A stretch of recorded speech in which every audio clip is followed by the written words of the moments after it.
Hi, everybody. Welcome to another live stream. So thank you, Kathy, for being out there already. Sorry, I might have been a minute late. She says, I may not be able to join in this one, catching up with work. COVID vaccine is out. Yay. There's lots of documentation. I totally understand. Okay, thank you for letting me know, Kathy. I really appreciate all your support. I'm so happy to have met you through, I think we probably met through Annie's Fam. It's a Facebook group for people who are fans of Annie Dubé, a YouTube guru. And I actually stopped being on her Facebook group a couple of months ago because I found it really overwhelming to be part of so many different Facebook groups that were for people starting up their YouTube channels. So I will turn off this nice music. And let's get started in today's topic. So the main topic today is going to be a continuation of how to avoid divorce, because after we finished the last live stream, I felt like there were still other tips that I would like to put out there, and I don't think I was positive enough as to what you should do proactively to avoid divorce as opposed to warning flags during the dating phase. All right, so let me take this off the screen then. And so as a continuation to the previous live stream, I wanted to add that in addition to all those red flags that I mentioned, recurring themes in my divorce clients' backgrounds, reasons why I think a lot of my clients got divorced was because they didn't do a proper pre-screening before they got married to the person. But once you are married to the people, just based on anecdotal experience, personal experience, reading a lot of psychology books or relationship books, and just living, I think the main thing that you want to do to avoid divorce is to always treat your partner with respect. So it's not only respect, but also to try to keep that love alive. I mean, obviously, you're not going to have the same, dizzying, I just fell head over heels in love, lustful feelings that you might have had the first few months of your relationship.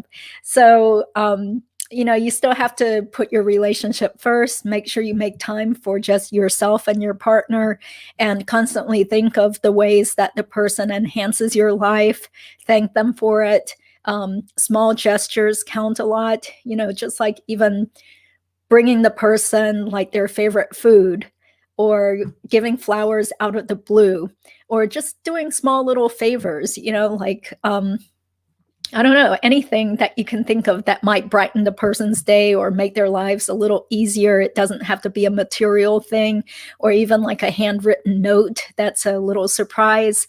It's all about the small gestures that really add up, because similarly, it's the small slights that can also add up over time and really erode away at any relationship, whether you're married or not. Like if you make sarcastic comments towards the other person, frequent backhanded put downs or insults or cursing under your breath. Just as one example, I remember there was this friend of mine who's actually an attorney. So she had invited us, a lot of friends, over for a 4th of July barbecue. And it was very awkward because when we showed up, when a bunch of us friends showed up, it was clear that the couple was really stressed out. They were living together. They weren't engaged yet, but they were living together. And there was a lot of tension that you could feel between the two of them. And I almost felt regretful about being there at this 4th of July get together, because I felt like we were causing them so much stress by being there. And they were stressed out throwing this party and probably had not adequately prepared, and they weren't prepared for how many people were showing up. So they were really stressed out and overwhelmed. And I remember, like, my friend had told her boyfriend, her live-in boyfriend, something like, hey, don't forget to, throw on the steaks, or don't forget to do this, or something regarding the barbecue. And he just like ran out of the house to the backyard and muttered, F you, under his breath. And we could all hear it. So that was really, really awkward. They did end up getting married, and then soon after they had a child, they ended up splitting up and had a I guess it was an acrimonious divorce, but I wasn't really in touch with this person anymore because she had moved far away. But just from what I could tell from Facebook and stuff, they had gotten divorced.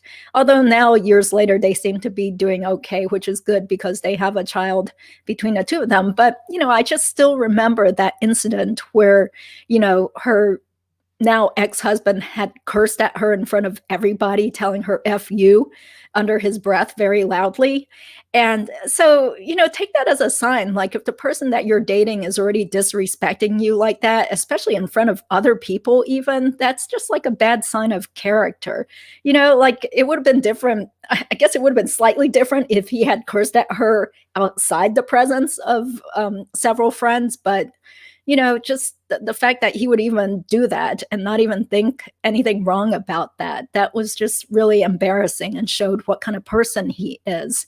So, definitely it's the little things that count and continue. Yeah, Tech Tie, thank you so much for being here. Hey, welcome back to today's live stream. Yeah, I mean, can you imagine that? Like these are really educated people too, and to just say F you to your live-in significant other is just ridiculous. So, red flag there. But the lesson to be learned is that you always want to, as much as you can, try to treat your partner with respect and, no cursing, no screaming, yelling, hitting, obviously, throwing physical objects, threatening. I mean, the things I hear, it's just really sad. Like you hear stories where, the man like tried to strangle the woman, or the man would punch holes in the wall, or the woman would deliberately like throw things right near the man's head, or the man would just like crazy. Like these are all like somewhat educated people, white collar professionals. You wouldn't think that they would act like this behind closed doors, but I've heard everything. I've seen everything in court, domestic violence court. It's just really sad. So definitely yeah, Tech Tie. Yeah, it was definitely awkward. It was like the strangest like little strangest party I had. I mean, but then the rest of us carried on because, when your hosts are all stressed out and stuff and they're dealing with the barbecue and the ingredients and getting all the condiments and all the food and drinks and trying to entertain people, then after a while the guests, we just kind of turned to each other and started entertaining each other so that we weren't stressing out our hosts, So that was still sticks in my mind so many years later. That was definitely foreshadowing for their future divorce. So, hey, Angel, thank you so much for being here. Yeah, I just kind of threw them up here. I was kind of excited that there was a way to kind of string these lights through the strings in my blinds so they can stay up, because I know it looks a little sloppy, but it's so pretty and cheerful anyway. So who cares that it's not like symmetrical? So thank you for being here, Christy. So please check out angeltrazo's YouTube channel. And she has a new episode up today about a trip to get boba in Cupertino. And yeah, the twins are here also. And then the Twins channel, they have a really great episode. I'm so impressed with your ability to try these things and then edit the whole thing together. They tried to make these like 3D miniature gingerbread mug toppers. Oh my gosh, like I would never even try such a thing. Yeah, so just Christy is here, so welcome. So, oh, by the way, I might as well quickly mention that if I look weird, I look like Tammy Faye Baker, it's because I finally got these magnetic eyelashes. I always wondered, like, how do these magnetic eyelashes work? So, you smear on this kind of like really thick gel type eyeliner, and it must have some like special like qualities or metal bits or something in it, because then it dries on your eyelids and then you stick on the eyelashes that have magnets on them.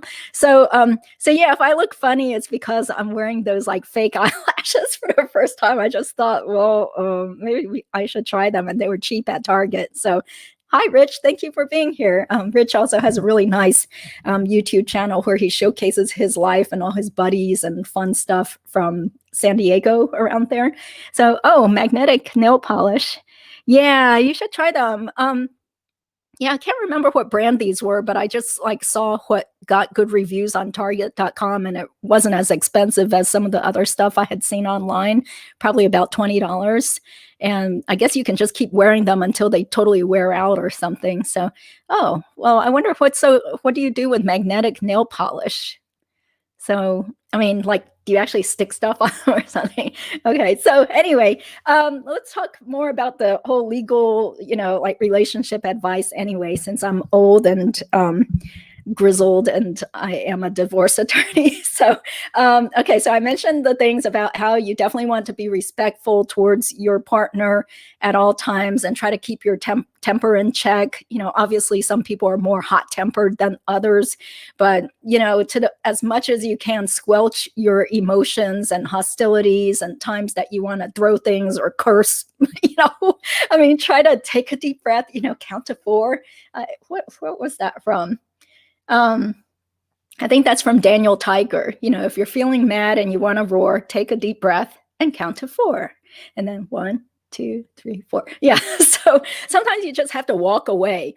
Sometimes you have to let things go. That's the best advice is to, there are some things that are not worth, screaming and yelling at your partner about and blowing a fuse. Just try to take a break. Sometimes you need some time away from each other. And boy, I'm thinking about all these like old songs, everybody needs some time away, far away from the one that they love. What song is that? Now I'm thinking about that 80s song. Yeah. So, I mean, it makes total sense that you don't want to, just like lash out at your significant other or your spouse. Try, if you are naturally hot-headed or hot-tempered, well, maybe you need to go to therapy or read some books or learn some sort of techniques to calm yourself down, because it's not going to help your relationship at all if you constantly, throw fits and scream and yell and can't control yourself when you get mad. But that's also another sign, because maybe it's not just you. Maybe it is the other person who is being a jerk, or they have bad character flaws themselves, causing you to get mad and want to scream and yell and fight too. So, I mean, that's kind of a sign that you're not compatible. So don't marry somebody like that, where you're constantly fighting and arguing and you're not even married yet. What kind of fun is that? Relationships and the whole dating process should be a happy time and fun. It's not till after you get married, then it becomes, like kind of like a, yeah. So, relationships should be a happy time. So take it as a sign, because I've seen it with my friends, my relatives, my clients who tell me about their relationship past and stuff and how they met their spouses and why they're getting divorced and stuff. And it's like, okay, there were some like bad signs or bad warning signs, or the person was already kind of showing you what kind of person they were from the beginning, but you didn't pick up on those clues because you were just so happy and in love and just wanted to look past all the person's flaws. So what's this? Wearing a magnetic heart, trying to keep pace with the world. Okay, that sounds very lyrical. It concentrates certain color in certain bits, so it looks like a galaxy. You have a galaxy on your nails. Oh, well, that's really nice. Cool. Okay, the things I learned. Oh, yeah, you're right. It's hard to say I'm sorry by Chicago. God. Yeah. I used to like Chicago, but I don't know like all the names of all their songs and stuff. Maybe my cousin, who's older than I am, would know, because he went to a Chicago concert with his wife who is Filipino American. Okay, so let's think of some more. You guys feel free to join in. Yeah, your dad. See, that shows how old we are, right, Angel? Your dad loves Chicago. Everybody else is like, what are they talking about? I don't understand this. Is that like the Bee Gees or something? So if you guys have any other advice that you'd like to throw in the comments, please share with our small group of friends and subscribers here. Yes, of course. Yeah. So, Angel, yes, definitely. Rich is Filipino and Kathy Castro is Filipino. So you guys should subscribe to each other because of that, right? Not because you really like the content, but due to ethnic solidarity.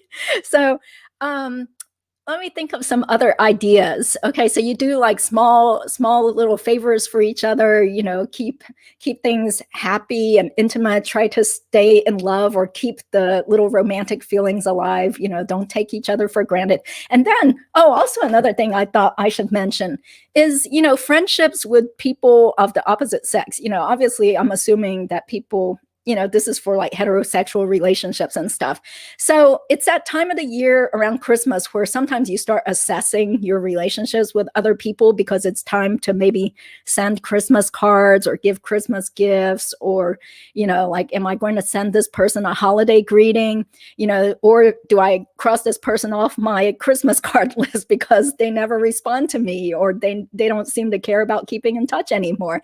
So then I started thinking, yeah, I feel like I have lost touch with a lot of my male friends over the years, and it is kind of sad. And sometimes it did make me a little upset and disappointed, because I'm talking about people that I had known since college, or people that I spent lots of time with when I was in law school, when I was active in different young professional organizations around the DC area, before everybody got married, and, back when we were young and we had free time on our hands, and every weekend night we would all hang out and go places together as friends. So it is kind of sad because, like, there's just like so many male friends that I have lost touch with since everybody got married. So, like the friend that I've known since college, who also was friends with my ex-husband, he was our best man at our wedding. He got married late in life just a few years ago. And then suddenly, I would send him Christmas cards and there would be no response, send him a Christmas newsletter, send him an email Christmas newsletter, no response. And I'm just like, okay, I hope you're still alive, but who knows, maybe his wife is jealous, or he feels that that would be disrespectful to his marriage to stay in touch with any of his female friends. So it is kind of sad, but, once you're married, then definitely, your relationships with, with people of the opposite sex, probably should change. And that's probably for the better for your marriage, because, no spouse is happy if their spouse is still friends with someone of the opposite sex. I've definitely heard that from some of my clients, that, like there was always that he had this female friend that he had known since high school, or his college ex-girlfriend, would still be calling, or sometimes you hear stories about like women getting back in touch with their old high school boyfriend or old college boyfriend through Facebook. And then that disrupts their marriage, or they start, not exactly cheating on their spouse, but, kind of starting to have inappropriate communications with someone who's not their spouse. So, ultimately, with these changes in relationships that I personally have experienced, I started thinking, well, who knows, like this one husband of a really good friend of mine, he just defriended me on Facebook about a year or so ago. And then I noticed, well, I didn't take it too personally, because I realized he had defriended a lot of our other friends. So I don't know what was going on, because it was really bizarre. Later on, I did see him at some other like family like big get-togethers and stuff, and he always seemed friendly and nice. I'm like, geez, why did he defriend me? What did I say? Did I say something bad on Facebook? But ultimately, I started thinking, well, maybe he just thought that it wasn't right for him to be Facebook friends with his wife's female friends. And same thing for some other people. It's like, okay, suddenly the person just like stops communicating with you, or, doesn't like any of your posts and totally ignores you on Facebook or social media. So it's just really weird. But ultimately, you got to think like, okay, who knows, maybe so-and-so went through marriage therapy, or, the therapist said, hey, you need to just stop having friends of the opposite sex, or, your wife is jealous because you have, you're still, friends on Facebook, or still in touch with these like old friends from the past and stuff. Who knows? So, so I think in general, yeah, if there's any doubt, for the sake of your marriage or your relationship, then don't even put yourself in situations where you are, still in touch with ex-girlfriends, or, ex-boyfriends, any exes, anyone that your spouse might be a little wary of or jealous of even. So, let's see here. Oh, that's funny. Okay, I'm reading the comments now. I'm putting out trying Filipino snacks video soon. Oh, that's exciting. Okay. Great. I can't wait to see that one. Okay. Filipinos love Judy, a YouTube lawyer. Yeah. Oh, well, let me tell you. Okay. Since I'm just talking about Filipino people here. Okay. So I had this one friend that I had known since college, who is Filipino American, and he was actually an attorney, but he, it's kind of sad. So he went to UCLA for law school after Berkeley. And then we lost touch for quite a while, but then we got back in touch through Facebook. So, I remember going down to Los Angeles, like around the time that I was just getting divorced or something. And so we met up and stuff, and he just gave me an earful. It was very surprising to me because I guess we had only known each other on a very superficial level after college and then through Facebook and stuff. So apparently he was very depressed after becoming a lawyer. And he totally hated his job, which was surprising because on Facebook, he would post these like, I'm at this deposition today and look at this view outside this like fancy office high rise, I'm here at this office and stuff. So he gave me this earful, and he was also the one who also was like referring to Facebook as fake book and how his friends told him, hey, that none of that stuff is real anyway. So, I mean, it's true. Like, even though he was telling me this, he had also been guilty of the same thing where he was making his life seem like he was like, big shot lawyer, working in these fancy offices in Southern California. And so later on, he told me that he was suffering from a lot of depression, and he had so much anxiety that he couldn't stand his job anymore. And it sounded like he had to take medication. He could hardly get out of bed some days. And so he ended up moving back home with his parents. And he decided he was going to quit law altogether and be a photographer. So that's the last I ever heard of him. And, we had some other good friends from Berkeley in common too. So it wasn't until after a while I started realizing, hey, whatever happened to this guy? So I tried to find him, and then I was like, oh, he disappeared off Facebook. He quit Facebook. Oh, what do I do? And so one day I sort of thought, well, maybe I should call him, to see how he's doing, because I still had his cell phone number in my phone from when I had gone to Los Angeles. But then I thought, okay, well, this isn't right. What am I doing calling some guy, since I'm remarried now? I don't think that's right. Okay, never mind. But on the other hand, in the old days, it would have been like, hey, I'll just call up my friend and see how he's doing. But, like I said, things really should or do change, once you get into a committed relationship, that, there are just certain things that you probably shouldn't do, and you should let some friendships go, because it's just not right, or, your spouse might get upset or get angry or jealous. So, okay. So Christy really liked the Filipino snacks. Angel can't wait for your episode. Ooh, a few more episodes scheduled. Okay, that's great. One box just came from overseas. That's awesome. Although a lot of those foods, you could just like drive somewhere in Northern California and find those kinds of foods anyway, right? So someone doesn't have to spend all the money shipping it. Yeah, I did send Christy and her sister some Southern snacks or Southern foods, which they really liked. I think they liked most of it. Okay, so Rich says, I'll be hanging out with my ex-wife for Christmas Eve and day. Oh, that's nice. We can tolerate each other, but we are both Scorpios, which means that from time to time, we plan to murder each other. Well, I sure hope you're just joking. Okay. Well, that's very nice. Yeah. I mean, I have a pretty decent relationship with my ex-husband also. So that's good. I mean, who needs to live life being bitter and angry towards each other? So, and Christy says, lots of laughter. Please refrain from planning murder. Yeah, that's right. My friend wanted to ship me stuff. Oh, okay. Can't get the foods from Seafood City.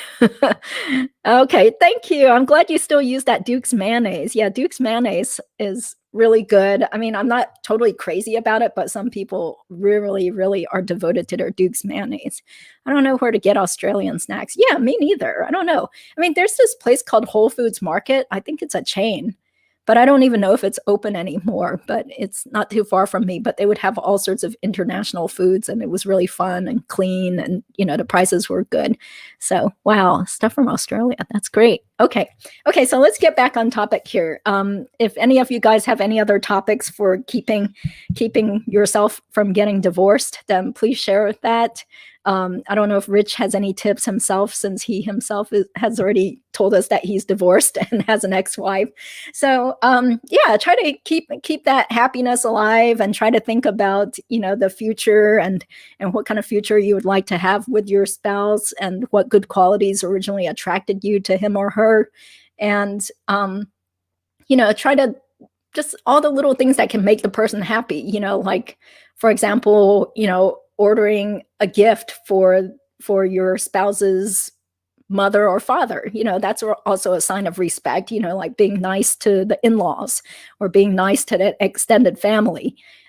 Just Yeah, there are so many like nice little things you can just do, without being asked to, that show that you care. It doesn't have to be expensive jewelry or some expensive, electronics or anything, or, let the person go on their like, you know, trip to see some sporting game. Like my little sister allowed her husband to leave her with 2 kids to go to Texas because he's like obsessed with UT football or something. So he managed to like fly out just mainly to see a football game. But I think he got together with one of his male friends there. But so yeah, so doing favors for each other and always expressing your gratitude. Just don't forget saying please and thank you.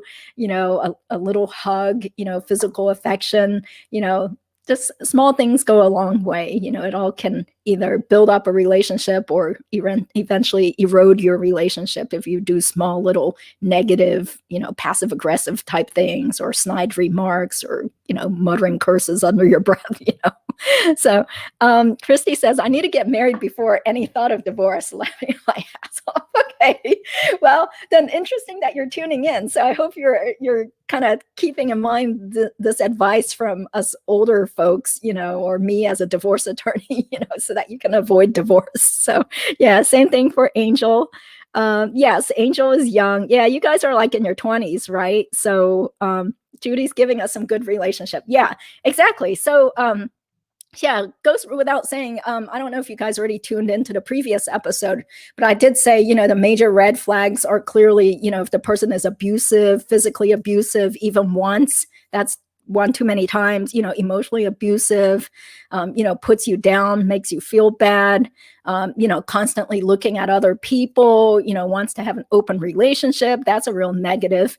You guys have like huge differences, like in mindset or religion, or just whatever your views on life are. You have to kind of think like, what are your basic values and what are your minimum requirements for who you think you can have a long lasting happy relationship with. And also, if the person has any strange addictions or habits that you can't stand. I mean, it doesn't have to be as bad as, drug or alcohol addiction or video game or porn addiction or whatever. Just like sometimes like things can just like eat away at you if it's something that you don't agree with, or something that you dislike, or something you find abhorrent, like, I don't know. I mean, I'm sure you guys can come up with examples and stuff of something that someone could do that's not immediately abhorrent, but might eat away at you if you're really disgusted by it. Like if you're a staunch vegan and the other person likes to eat meat all the time, or if the person likes to go hunting and you're very much against hunting. I mean, at first when you're dating someone, usually your mind is too clouded with happiness and lust and stuff to really be objective. But later on, all the little things will start counting more and more. Oh, and of course, I did mention that you want to see if you can get along with the person's family, because that's definitely a lot more important once you get married. Than you're expected to usually, take part more in like family get-togethers or help out the parents. In some cultures or some people, the in-laws kind of expect to move in with you eventually, or you might end up having to take care of your in-laws.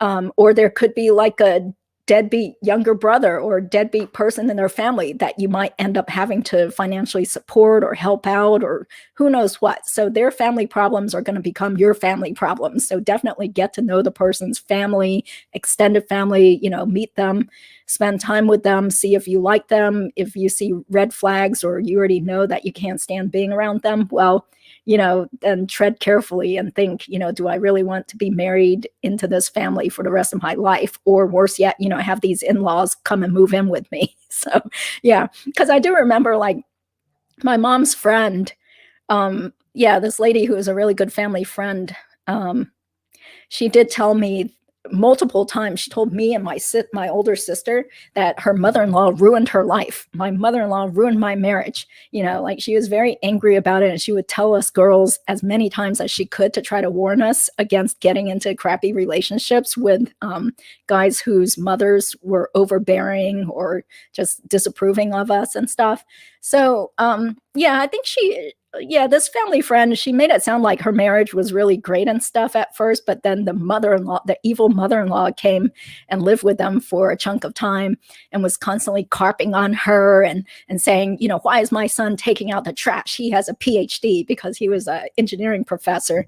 And, like, she was just like very negative and thought that her son could do no wrong, and was always putting down my mom's friend, and kind of drove a wedge between the wife and the husband. The mother-in-law was doing that, but I'm sure it was also because I later found out that the husband did have some mental illness and probably needed some medication too.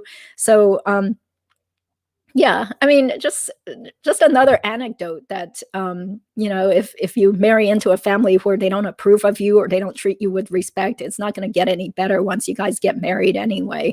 So definitely don't get stuck in a relationship where the rest of the family disrespects you and treats you poorly, especially if it could be like your mother-in-law who has to come and live with you later on. So yes, communication is key, definitely. And if you're not a good communicator, well, you can always try couples therapy. There are tons of therapists out there now. Everybody's going to therapy, really. Best advice is to realize that divorce is just not the other person's fault. So after work on yourself and find out what you did or didn't do that contributed to that failed relationship. Yeah. That's right. Yeah. And that's why, so many middle-aged people wind up, seeking therapists, because, they feel like, well, where did I go wrong? I need to like get some professional help and everything. So, yeah, there's definitely, two sides to every story, or, it takes two to build a relationship or break it apart. Right. So, yeah, you can't just totally blame one side. I'm not married either, just taking notes. Okay, well, good. It's good to be prepared. Yeah, that's the sign of intelligence. Like, you don't wait until after you're married to be watching a show about how not to get divorced, right? What's this? One too many times something. I think I'm just like taking too long to scroll down and read these comments. So by the time I read them, I don't know what you're referring to. So for the next relationship, you don't build the same house with the same stones. Yes, that's right, because you don't want to repeat the same patterns and have the same issues going on. And it is hard to change your personality or change somebody else's personality when you're like older. That's not going to happen, really. Like, most older people are just kind of set in their ways. And I do have older friends, friends that are over 40 who just say, forget, I don't even plan on getting married. Like, all of the people I meet that are over 40, they're already set in their ways, or something's wrong with them. That's why if they've never been married. Yeah. So one of my perpetually single friends, who's an attorney, told me that. She said, yeah, usually if a guy is unmarried and he's already over 40, then something's wrong with him. So she's kind of given up on the dating scene. Good thoughts. People don't want to look internally, but there definitely needs to be that thought. That's true. Yeah. And that's why you need to have like good friends or close relatives that will be blunt with you and just tell you things that you might not want to hear about yourself. Yeah. Because a lot of times, like, more superficial friends, people don't want to hurt your feelings. So they're not just going to come out and tell you, well, you need to do this, or here's some character flaw that you have. It's good to have people that are close enough to you that they would actually tell you the truth of things they think that you need to change about your behavior or the way that you interact in relationships, or people that will just flat out say that, hey, that person you're dating is a real piece of work, like, don't date this person. How many friends would really be that honest to tell somebody that, like, hey, yeah, because I remember, like, after I broke up with my college boyfriend of 3 years, that this one friend of mine had told me, like, yeah, he was never good enough for you anyway. Like, he always just seemed so arrogant and stuff. And I'm like, yeah, now you tell me, but it's true. If she had told me that while I was dating him, I probably would have just brushed her off. So, yes, because you don't go into a relationship looking for love. You learn to love the one you found. Yeah, that's true. That's another old song. Rich, maybe you know what it's called. It's called, like, it goes something like, love the one you're with. I don't even know any of the other lyrics, but it might be called Love the One You're With. So yeah, like unless a person has like some serious flaws or something, if you've already married the person, then try to work with what you got, right? In-laws are my biggest fear. Yes, that's right, especially Asian immigrant in-laws, right? Yeah, because that I knew for sure, since I was born and raised in the United States, like I had always thought like, hell no, am I going to have any in-laws come and live with me and my future spouse? So, yeah. So luckily I have not gotten myself into that kind of situation, but it's part of reality though, because, once you become part of the family, you're supposed to help out your in-laws. They're going to get old. Everybody's going to get old eventually. So that's why it is important that you like your in-laws and they treat you well and you guys can deal with each other, because eventually, or even if they don't move in with you, a lot of times like the in-laws might come and live with you for a chunk of time or whatever. Because I remember when I was growing up, my maternal grandparents, they would often come and visit and we loved it. Like they lived in Canada. They moved from Taiwan to Canada in the 1970s to live with my aunt and uncle there near Ottawa. So my grandparents actually later became Canadian citizens. And then, so they would come down and visit us, who knows what, like maybe once a year or so, but I always look forward to that. So, now that they've passed away, I really do enjoy those visits and the memories we made and all the family trips we had with my grandparents. So, yeah, I mean, it's always good to have a family, marry into a family where you actually like the other people. So, that's good thinking, Rich. Yes, thank you for sharing your wisdom, Rich. Yeah, Rich should do his own show about relationship advice. Might be my previous relationship. His parents loved me, but we just didn't. Aw, too bad. Okay. Oh, how do you know that? Geez, you're like a musical trivia box. Okay, Crosby, Stills and Nash. Yeah, okay. Because I have heard of Crosby, Stills and Nash, but boy, that seems like a really old musical group. So thank you for telling me that. I'm learning. That's great. Hi, Lindsay. Thank you for being here again. Have you noticed that couples who live together before getting married are more likely to divorce, or is the other way around? Let me think. I'd have to think about that, because a lot of times, like the clients that come to me, they don't really tell me that much about their past. It's usually like if I'm really involved in a divorce litigation case, then I finally really get to know more about my client, especially when we have to go through court-ordered mediation that could take all day. So we're just sitting around and we just end up talking and talking while we're waiting for the mediator to come back into our conference room. So that's when usually I start hearing more about, how my client met his or her spouse, and, more like information about their baggage or their family problems or whatever. So, I don't know, because I also feel like the vast majority of people I meet these days, they do live together before getting married anyway. So it's very rare that I run into couples that didn't even live together at all before getting married. Yeah. And then on the other hand, people always say that, oh, well, maybe those people who are willing to live together before marriage are less conservative. And so, or, maybe like less old fashioned, or they're not religious and stuff. So they would probably be more willing to consider getting divorced too. Yeah. Because I definitely know of people who are, very religious and they never thought of getting divorced because of their religion.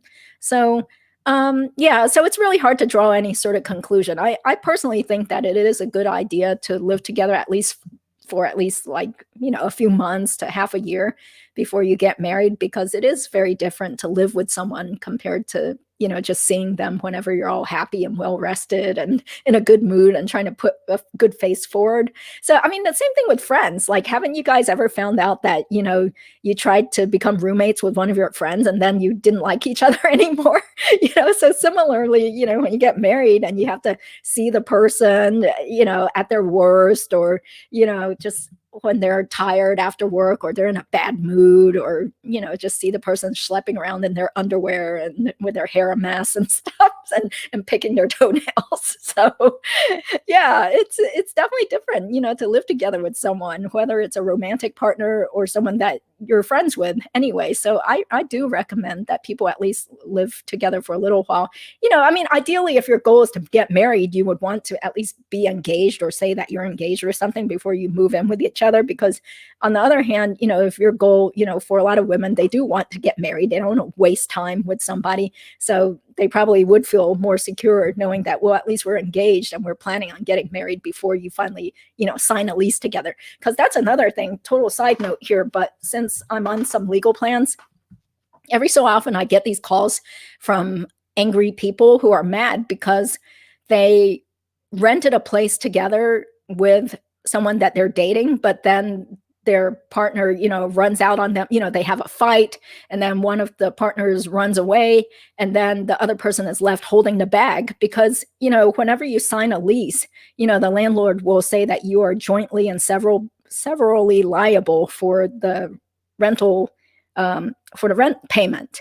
So that means that it doesn't matter that, say, your girlfriend ran off, you're still going to be on the hook with that landlord for paying the full rent. You can't just say, oh, well, she ran off, so I should only have to pay half. That's not the way it works. So definitely be very careful moving in with somebody.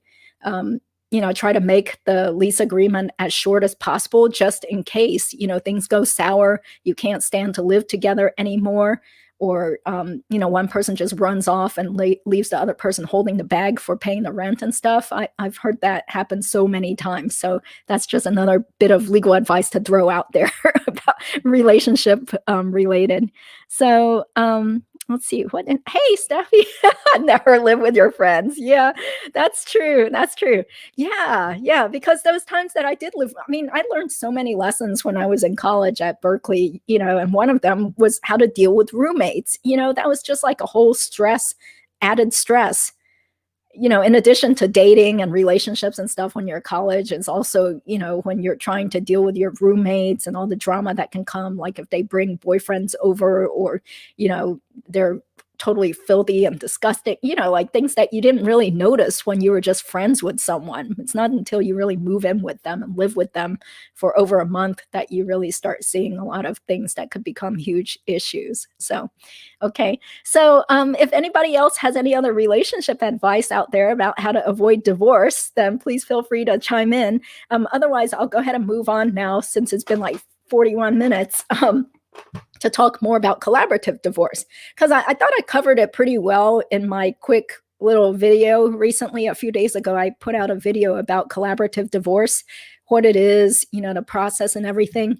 But then somebody said, could you do another episode about collaborative divorce? So I'm like, okay, sure. I guess I could talk more about it, because I didn't really say much about like what really happens when you do collaborative divorce. Okay, so the quick background is that collaborative divorce is a relatively new procedure. It's like a form of alternative dispute resolution, where instead of going to court to duke out your divorce and custody and alimony issues, instead both parties voluntarily agree to hire divorce attorneys who are specifically trained. Oh, thank you, Lindsay. Okay, so it was Lindsay. Okay, so here I go. I hope I'm answering your questions. So collaborative divorce is a form of alternative dispute resolution, but it's different from mediation, because when you mediate, that can be voluntary, but in our court system here in North Carolina, they also order you to mediate before you can have like a trial or a hearing in family court as well as superior court matters. But with mediation, both sides can lawyer up and you're not really working together to reach a resolution. Instead, it's kind of more like going back and forth, figuring out, what is our bottom line and how are we going to resolve it right then and there in one mediation session. So with collaborative divorce, instead, each person hires an attorney who has been specifically trained further in collaborative divorce procedures. So we go in there with a totally different mindset. Instead of thinking like, yeah, we're going to screw over the other side and we're going to make sure that you get all the money and all that stuff. Instead, we look at it more like holistically, like what is the best for this family or for the couple? Because a lot of times the people that choose collaborative divorce have children, and I think that's great because you don't want to get your kids involved in the divorce. And even if there's not a custody problem in dispute, A lot of times if there's a really acrimonious divorce fighting over all the money and every single dollar and penny, then of course that impacts the children. The kids get stressed out too, or they overhear things, and sometimes the parents start talking to the kids and giving them too many details about what's going on with their horrible divorce case. So it's just a mess overall. I mean, I really dislike court litigation. I do it sometimes though, because that's what pays the bills and people hire me to do these things. But on the other hand, I love collaborative divorce. I wish more people would choose collaborative, and I'm more than happy to do collaborative, even though I don't make anywhere near as much money doing that. Because with collaborative divorce, usually we would just meet about 4 or 5 times total for, say, like an hour or two each session. And then ultimately, we'd be working towards drafting a separation/settlement agreement together that is ultimately signed and notarized by both parties. So it's still legally enforceable, but it's not anything that you have to file in court or turn into a court order. So with the collaborative divorce procedure, though, each person does need to get their own attorney because, clearly one attorney cannot claim to represent both people. I mean, it's a conflict-ridden issue in general anyway, obviously, if you're getting divorced. So one attorney cannot just handle it all and try to resolve it all by him or herself. You're going to have two attorneys involved. And then people like to say that we should also have like a financial guru, like a financial planner, as well as a therapist on board. So whenever I've gone to these like collaborative divorce professionals networking events, usually we do have therapists as well as financial planners that are they're trying to network and schmooze and get to know the divorce attorneys because we're the ones that can potentially, refer people to them.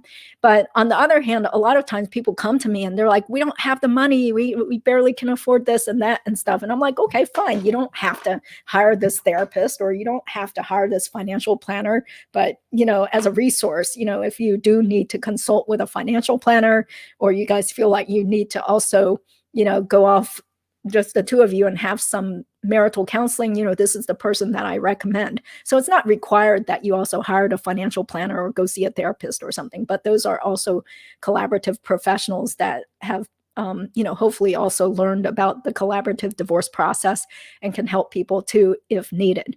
So, but you definitely do need to each person have their own attorney. And typically, it's still billed at the hourly rate. Like, I don't know any collaborative divorce attorneys who do it on a flat fee, although there could be people, I mean, there's nothing wrong with doing a flat fee if the attorney feels like doing it.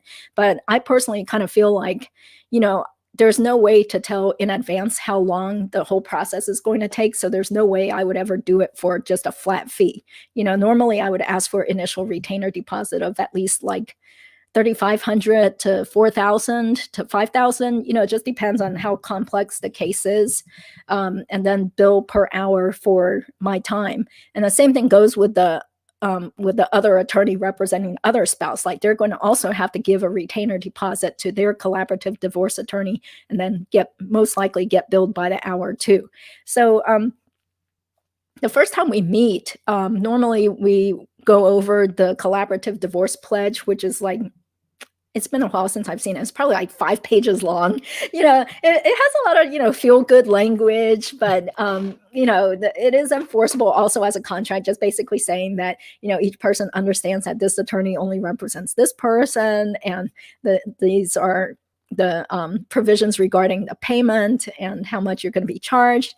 And the most important thing about the collaborative pledge is that everybody agrees to be fully transparent and to cooperate and give any information that is requested of them. So that means that unlike in litigation, where sometimes people might try to hide things, like hide their credit card statements or try to hide accounts or just be a bunch of jerks about turning over their financial disclosures, in collaborative, when we ask you, bring over your tax returns from the last 2 years, then you do it. Like you're supposed to provide each other the information instead of trying to hide the ball, like try to hide your extra savings account or hide your 401k from another company or, just assuming that your spouse doesn't know like where you've hidden all your money and stuff. So yeah, the people have to agree to be fully transparent about their finances, and any information requested is going to be provided.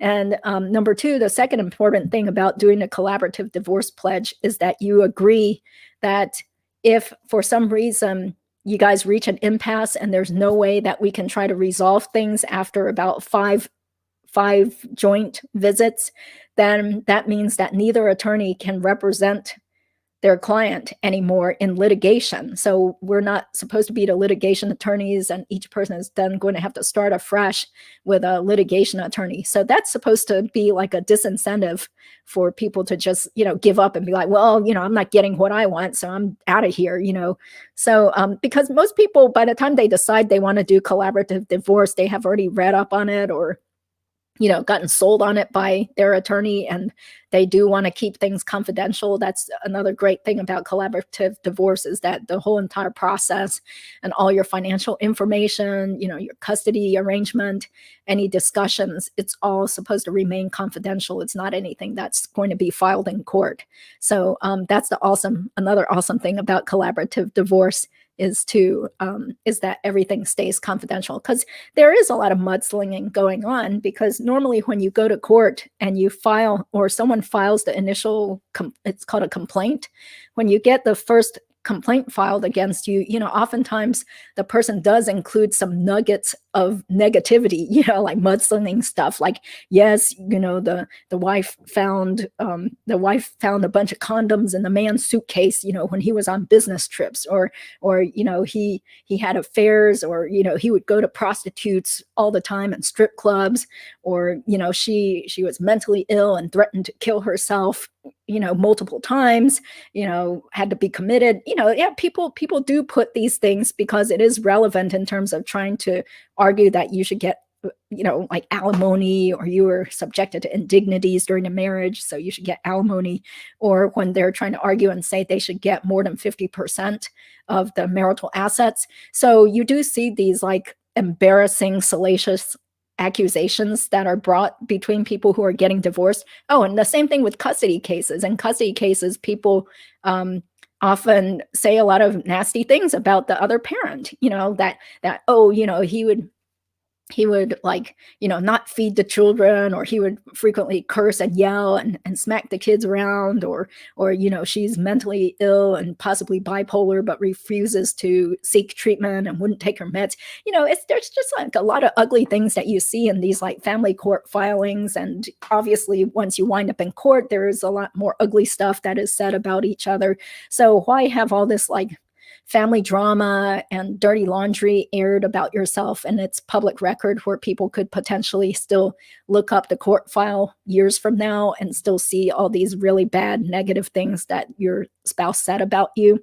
And what about the kids? Like if there are kids involved, when the kids get older, I mean, there's nothing keeping them from eventually going down to the courthouse and requesting the file, and then reading all this like horrible stuff that mom said about dad, or dad said about mom. So that's another big plus about collaborative divorce, is that you're resolving everything just within the confines, usually of the one of the attorney's conference rooms. You just go to the attorney's conference room and we have our powwows and work things out. And I haven't had a collaborative divorce case since COVID struck, though, but I'm envisioning that well, I did just recently, last week, I did my first mediation completely through Zoom. I was representing the wife, and the mediator, also used Zoom, and she was able to stick us in different meeting rooms, so we never even had to see the husband on the screen, which was great because, sometimes people just really don't want to see their soon-to-be former spouse, even virtually. So, I'm pretty sure collaborative divorce can also be done, pretty well through Zoom. Nothing beats personal contact, though, but now because of COVID, I'm pretty sure everybody just wants to do it through Zoom also. So thank you, Brian, for being here. Brian says, this is actually the first time I've heard about collaborative divorce. Yeah, it is pretty new. I got trained in collaborative divorce back then in like 2011, I think.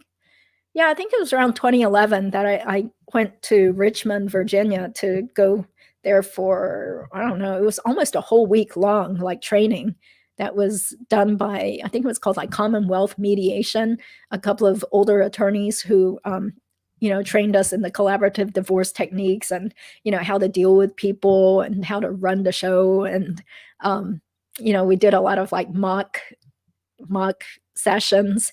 So it is a really great way to try to resolve things. And every time I finish a collaborative divorce case, I really just feel so happy, and my clients are happy. Well, I mean, not everybody is 100% happy, because in a lot of these cases, you do see that, oh, it was really just one person that wanted the divorce more than the other. And sometimes people cry, and sometimes people get angry too, and you might have to recess.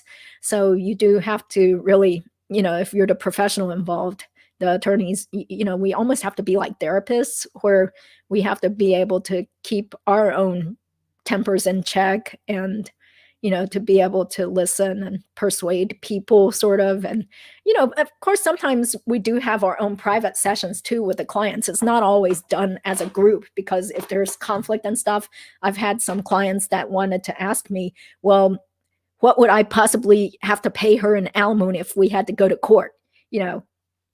That's usually a big question. And, it's okay. It's okay to, sometimes break out of the group session and then go into another conference room and just talk with the client directly about any concerns or questions they might have, that they don't want to hear they don't want to talk about it in front of the other spouse, because it's still like ultimately a big negotiation, though. It's like, okay, well, how much do you need to live? How much does the poorer spouse need to live? How much do they need to pay for rent and groceries and, insurance? How much is health insurance going to cost, once that person is no longer getting health insurance from the working spouse? And, how much does the working richer spouse actually net after taxes are taken out, or health insurance costs? It's a lot of crunching numbers too. Yeah, because we're talking about, how to split up the assets and the debts, and sometimes, child custody too. So that's why it's really hard to tell, how quick it's going to take to resolve a case. And normally, if there are children involved, then that makes the whole collaborative divorce process last a lot longer. So Kayak says, this is the first time I've heard of it too. Do you think after things normalize from COVID, there will be a huge uptick in divorces? Um, hmm. Yeah, probably. I think probably, but it also has to do with like finances too, because I think, a lot of people have lost their jobs or haven't been able to make as much money. So that's just like, it's really sad, but sometimes people can't really afford to divorce, especially if they have children. So I've had some, meetings with people over all these years where, we talk about the finances, and I'm like, well, how are you guys going to manage this if, like people who can barely afford to pay all their bills and stuff, and then they have kids, or, a lot of kids, I'm sorry to say this, but, having too many kids does not make any sense these days. Like it's a huge financial burden. It's not like the olden days when people needed, a gaggle of children to go out and work on the farm, and kids were actually assets to the family, as opposed to, just total money sinks. So yeah, so sometimes I meet these people that have, a bunch of kids, and then it turns out they have tons of credit card debt galore, and their house is underwater, and their cars aren't paid off either. And, they might still have student loans out there. It's just really, really sad. And, I have unfortunately told some people, it's like, look, like, I don't think you're going to be able to be divorced. Like you might have to just stick with it, or, try to encourage your spouse to get another job, or, wait and see if your spouse gets a job before you guys split up, because otherwise you might have to pay a lot of alimony, or, or sometimes there is no alimony to be had. Like I had this one really pathetic or very sad divorce case a while back where my client was the poor woman who had, not worked in years and years because she was the housewife. But lo and behold, the husband had already retired, and he was just like going back to school. So he hardly had any income. And so we went all the way to court to try to get some post-separation support. And the judge only awarded her something crazy like $72 a month for post-separation support, because the man just really had no money. like you can't get blood out of a turnip or something.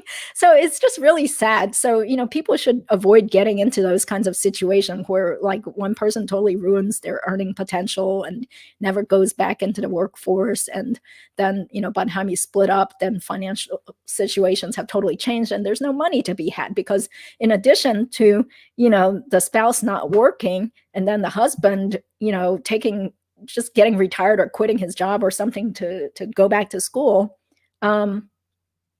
What was I going to mention?